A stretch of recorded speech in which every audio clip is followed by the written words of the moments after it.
इस वक्त की बड़ी खबर, फडणवीस सरकार का मंत्रिमंडल विस्तार। 33 साल बाद नागपुर में शपथ ग्रहण। अजित पवार बोले, मंत्रियों का कार्यकाल 2.5 साल होगा। इस सब मामले में बात करने के लिए हमारे संपादक अशोक मिश्रा जी हमारे साथ जुड़े हुए हैं। आइए उनसे जानते हैं कि आखिर पूरा मामला क्या है। धन्यवाद निशा। मैं बताऊं आपको कि महाराष्ट्र विधानसभा चुनाव के नतीजे आने के 21 दिन के बाद, फिर से मैं इस शब्द को दोहरा रहा हूँ कि 21 दिन लग गए फडणवीस सरकार को अपने कैबिनेट विस्तार करने में। जी। शपथ ग्रहण समारोह शाम 4 बजे नागपुर विधान भवन में आज हुआ है। महाराष्ट्र में 33 साल के बाद कैबिनेट विस्तार हुआ है और सच्चाई बताऊं कि मैं लगभग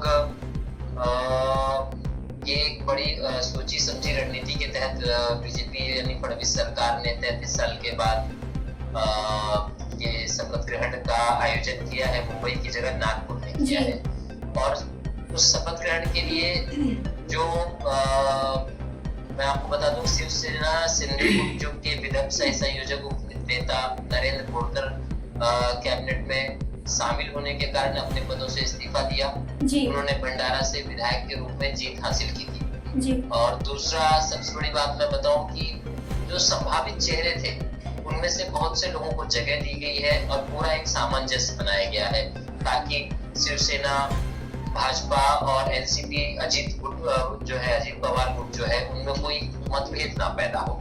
जी।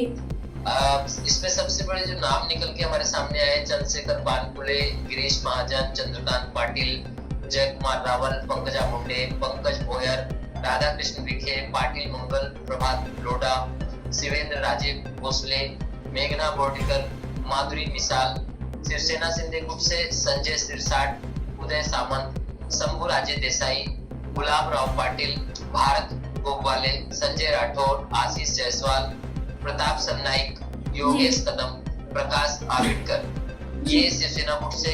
साथ ही अजित पवार गुट यानी कि एनसीपी से छगन भुजबल, अदिति तटकरे, नरहरि झिरवाल, बाबा साहेब पाटिल, हसन मुश्रीफ, दत्ता मामा भार्णे, अनिल पाटिल, ये कुछ नाम हमारे सामने निकल के आए हैं जिनको कैबिनेट में स्थान दिए जाने की चर्चा हुई। और इसको लेकर विपक्ष का कहना ये है कि विपक्ष ने बीजेपी पे और सरकार। अशोक मिश्रा जी, मैं आपसे ये पूछना चाहती हूँ कि आखिरकार इतने उतार चढ़ाव के बाद आज शपथ ग्रहण हो रहा है, लेकिन जो आपने बताया यही वजह है कि मुंबई में ना होकर शपथ ग्रहण जो है नागपुर में हो रहा है। जो आपने वजह बताई, यही बड़ी वजह बताई जा रही है इसकी? जी, सबसे बड़ी वजह यही है कि बीजेपी अपने गढ़ को और मजबूत करना चाहती है। बीजेपी अब किसी भी कीमत पर, जिस तरह से महाराष्ट्र की जनता ने बीजेपी को सपोर्ट किया, बीजेपी अब ये चाहती है कि जो भी उनके गठबंधन के लोग हैं यानी कि एनडीए के लोग हैं वो तो है ही, लेकिन उसके अलावा बीजेपी अपने दम पर भी खुद को मजबूत रखना चाहती है और इसमें वो कोई कमी नहीं छोड़ना चाहती। इसलिए नागपुर को उन्होंने शपथ ग्रहण के लिए चुना है।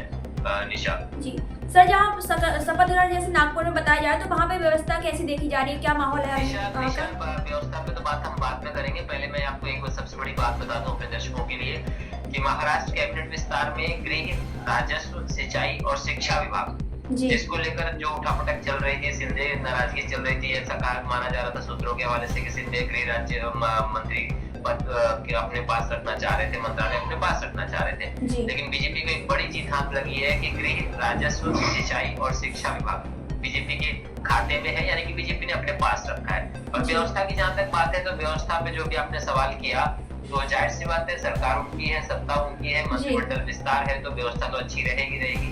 और तीसरी सबसे बड़ी बात, वो आरएसएस का गढ़ है नागपुर, वहाँ भगवा का रंग देखने को मिल रहा है और भगवा पूरी तरह से लहरा रहा है वहाँ पे। निशा जी अशोक मिश्रा जी, बहुत बहुत धन्यवाद। आप खबर पर नजर बनाए रखिएगा। मैं आपसे दोबारा जुड़ूंगी इस खबर पे और भी जानकारी के लिए। तब तक धन्यवाद।